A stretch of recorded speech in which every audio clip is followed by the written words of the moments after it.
आज मी तुम्हाला सांगणार आहे कटोरी ब्लाऊजची कटिंग कशा पद्धतीने करायची स्टेप बाय स्टेप। तुम्ही इथं बघू शकता अस्तर घेतलेला आहे। अस्तरवर मी तुम्हाला सांगणार आहे कटिंग। अस्तर जे आहे फोल्ड करून घ्यायचं आहे। अस्तरची बंद बाजू आपल्या साईडने ठेवायची आहे। ब्लाऊजची उंची टाकून घ्यायचं आहे। ब्लाऊजची उंची आहे इथं 12, तर मी इथं 13वर मार्किंग करून घेत आहे। त्याच्यानंतर शोल्डर घ्यायचा आहे। शोल्डर इथं 5 घ्यायचा आहे। शोल्डर 5 घेतल्याच्या नंतर मोंडा 5.5 घ्यायचा आहे। तुम्ही इथं बघू शकता मार्किंग करून घ्यायचं आहे 5.5वर प्रॉपर पद्धतीने। आता पट्टीने व्यवस्थितपणे सरळ रेष ओढून घ्यायचं आहे।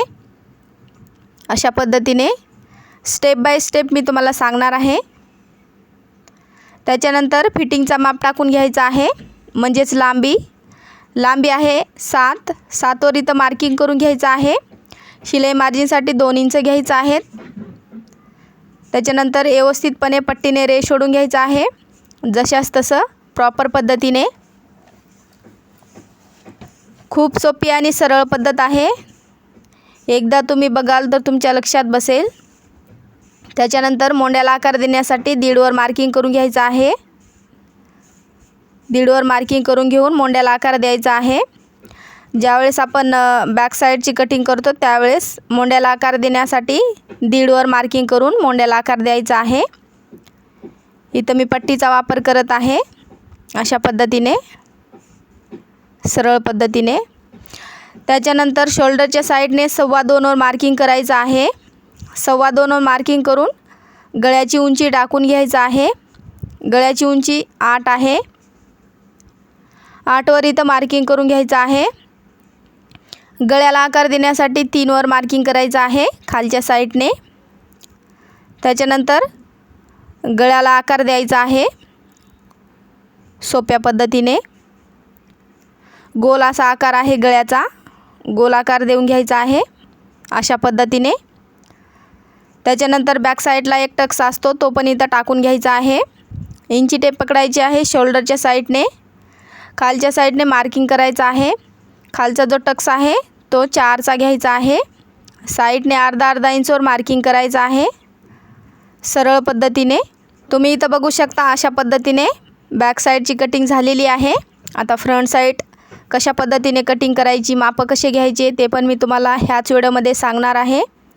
प्रॉपर पद्धतीने कट करून घ्यायचं आहे। तुम्ही इथं बघू शकता व्यवस्थितपणे कट झाल्याच्या नंतर फ्रंट साईड कशा पद्धतीने कट करायची, माप कसे घ्यायचे ते पण मी तुम्हाला प्रॉपर पद्धतीने सांगणार आहे। व्हिडिओ शेवटपर्यंत पहा म्हणजे तुमच्या लक्षात बसेल। कटोरी ब्लाऊजची कटिंग करण्याची खूप सोपी आणि सरळ पद्धत आहे। आता हाच बॅक साईडचा भाग आहे। फ्रंट साईड कट करण्यासाठी व्यवस्थितपणे ठेवून घ्यायचा आहे। तुम्ही इथं बघू शकता प्रॉपर पद्धतीने अशा पद्धतीने व्यवस्थित। त्याच्यानंतर बॅकचा जो गळा आहे तो इथं कट करून घ्यायचा आहे। तुम्ही इथं बघू शकता व्यवस्थितपणे गळा कट करायचा आहे। स्टेप बाय स्टेप मी तुम्हाला सांगणार आहे कटोरी ब्लाऊजची कटिंग। आता बॅक साईड जे आहे ते साईडला काढायचं आहे। त्याच्यानंतर तुम्ही इथं लक्षपूर्वक पहा। मोंड्याच्या साईडने 5.5वर मार्किंग करून घ्यायचं आहे। इथं तुम्ही बघू शकता 5.5वर प्रॉपर पद्धतीने। मोंड्याला आकार देण्यासाठी 1 इंचवर मार्किंग करायचं आहे। 1 इंचवर मार्किंग करून मोंड्याला आकार देऊन घ्यायचा आहे अशा पद्धतीने। त्याच्यानंतर इथं एक गोष्ट लक्षात ठेवायचं आहे, ज्यावेळेस आपण फ्रंट साईड कट करतो त्यावेळेस आपल्याला एक्स्ट्राचा कपडा घ्यायचा असतो। इथं तुम्ही बघू शकता क्रॉसपट्टीच्या साईडने 1 इंच वाढून घेतलेला आहे। त्याच्यानंतर हुकाच्या साईडने अर्धा इंच वाढून घ्यायचं आहे प्रॉपर पद्धतीने। ज्यावेळेस आपण कटिंग करतो त्यावेळेसच आपल्याला एक्स्ट्राचा कपडा वाढून घ्यायचा आहे। खालच्या साईडने 1 इंच घेतलेला आहे, हुकाच्या साईडने अर्धा इंच घ्यायचा आहे अशा पद्धतीने। क्रॉसपट्टीचा माप टाकून घ्यायचा आहे। क्रॉसपट्टीची उंची 3 आहे। 3वर मार्किंग करून घ्यायचं आहे। दुसऱ्या साईडने 2.5वर मार्किंग करायचं आहे। पट्टीने व्यवस्थितपणे रेष ओढून घ्यायचं आहे। तुम्ही इथं बघू शकता क्रॉसपट्टी व्यवस्थितपणे कर्व असा आकार द्यायचा आहे, क्रॉसपट्टी तुम्ही इथं बघू शकता. त्याच्यानंतर शोल्डरच्या साईडने 2.25 वर मार्किंग करायचं आहे. गळ्याची जी उंची आहे ते इथं टाकून घ्यायचं आहे. तुम्ही इथं बघू शकता गळ्याची उंची टाकत आहे मी. गळ्याची उंची आहे 6 वर इथं मार्किंग करायचं आहे. गळ्याची जेवढी उंची आहे तेवढीच इथं टाकायची आहे प्रॉपर पद्धतीने. त्याच्यानंतर गळ्याला आकार देऊन घ्यायचा आहे.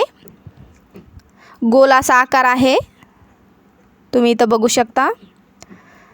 त्याच्यानंतर कटोरीचा माप टाकायचा आहे. कटोरीची जी उंची आहे ते टाकून घ्यायची आहे क्रॉसपट्टीच्या साईडने. कटोरीची उंची 5 आहे. 5 वर इथं मार्किंग करून घ्यायचं आहे. गळ्याच्या साईडने 1 इंचवर मार्किंग करायचं आहे. इथं तुम्ही बघू शकता स्टेप बाय स्टेप. मोंड्याच्या साईडने इंची टेप पकडायची आहे आतल्या बाजूने. 2 वर मार्किंग करायचं आहे. 2.5 वर मार्किंग करायचं आहे. जे आपण 2.5 वर मार्किंग केलेली आहे तेच आपण कटोरीला गोल असा आकार देऊन घ्यायचा आहे प्रॉपर पद्धतीने.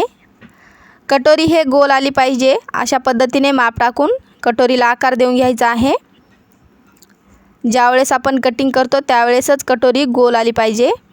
तुम्ही इथं बघू शकता 2.5 वर मार्किंग करून कटोरीला आकार देऊन घेतलेला आहे. अशा पद्धतीने तुम्ही ट्राय करायचं आहे. खूप सोपी आणि खूप सरळ पद्धत आहे. 28 साईज ब्लाऊजची मी तुम्हाला कटिंग सांगितलेली आहे अस्तरवर. सरळ पद्धतीने हे कट करून घ्यायचं आहे. त्याच्यानंतर हे जे कटोरी आहे कट केल्याच्या नंतर आपल्याला कटोरी वाढून घ्यायची असती. इथं तुम्ही बघू शकता व्यवस्थितपणे मी कट करून घेत आहे. ज्यावेळेस आपण अस्तरवर कटिंग करतो त्यावेळेस पण आपल्याला कटोरी हे जे आहे वाढून घ्यायची असती. सरळ पद्धतीने इथे कट करून घ्यायचं आहे. इथे एक गोष्ट लक्षात ठेवायची आहे, कटोरी आपल्याला वाढून घ्यायची असती. हेच कटोरी आपल्याला ब्लाऊजला अटॅच करायची नसती. कटोरी हे वाढून घेऊनच ब्लाऊजला अटॅच करायची असती. कटोरी ब्लाऊजची कटिंग झालेली आहे. तुम्ही इथं बघू शकता प्रॉपर पद्धतीने मी कटिंग करून घेतलेली आहे. बॅक साईड, फ्रंट साईड, कटोरी, क्रॉसपट्टी प्रॉपर पद्धतीने कटिंग झालेली आहे. त्याच्यानंतर बाहीची कटिंग कशा पद्धतीने करायची ते पण मी तुम्हाला सांगणार आहे. 4 फोल्ड करून कपडा घ्यायचा आहे. बंद बाजू समोरच्या साईडने ठेवायची आहे. बाहीची उंची टाकायची आहे. बाहीची उंची 4 आहे तर 5 वर मार्किंग करायचं आहे. 1 इंच वाढून घ्यायचं आहे. सरळ पद्धतीने कोणती पण बाही कटिंग करा, 1 इंच वाढून घ्यायचा आहे एक्स्ट्राचा. खूप सोपी आणि खूप सरळ पद्धत आहे. त्याच्यानंतर दंडघेर घ्यायचा आहे. दंडघेर आहे 5 वर इथं मार्किंग करून घ्यायचं आहे. शिलाई मार्जिनसाठी 2 इंच घ्यायचे आहेत. त्याच्यानंतर तुम्ही इथं लक्षपूर्वक पहा, खालच्या साईडने 2.5 वर मार्किंग करून घ्यायचं आहे. बाहीला आकार देण्यासाठी 2.5 वर मार्किंग करून अशा पद्धतीने पट्टीने रेष ओढून घ्यायचा आहे. त्याच्यानंतर बाहीला आकार देऊन घ्यायचा आहे. हलक्या हाताने बाहीला आकार द्यायचा आहे. व्हिडिओमध्ये तुम्ही बघू शकता अशा पद्धतीने तुम्ही बाहीची कटिंग करायची आहे, सरळ आणि सोप्या पद्धतीने. त्याच्यानंतर बाहीचा फिटिंगचा माप टाकायचा आहे. बाहीचा फिटिंगचा माप 6 आहे. 6 वर इथं मार्किंग करायची आहे. शिलाई मार्जिनसाठी 2 इंच घ्यायचे आहेत एक्स्ट्राचे प्रॉपर पद्धतीने. अशा पद्धतीने तुम्ही बाहीची कटिंग करायचं आहे. व्हिडिओमध्ये तुम्ही बघू शकता खूप सरळ आणि खूप सोपी पद्धत आहे. त्याच्यानंतर बाही जे आहे ते कट करायची आहे. बाही कट केल्याच्या नंतर बाहीला मच्छी कटचा आकार द्यायचा आहे. तो पण मी तुम्हाला ह्याच व्हिडिओमध्ये सांगते. प्रॉपर पद्धतीने बाही कटिंग झालेली आहे. इंची टेप घ्यायची आहे. इंची टेप घ्यायची आहे सरळ पद्धतीने. 2 वर मार्किंग करायचं आहे. 2 वर. त्याच्यानंतर मच्छी कटचा आकार देऊन घ्यायचा आहे. अशा पद्धतीने हलक्या हाताने मच्छी कटचा आकार द्यायचा. त्याच्यानंतरच बाही जी आहे ब्लाऊजला अटॅच करायची आहे. तुम्ही इथं बघू शकता मच्छी कटचा आकार दिलेला आहे. अशा पद्धतीने तुम्ही ट्राय करायचं आहे.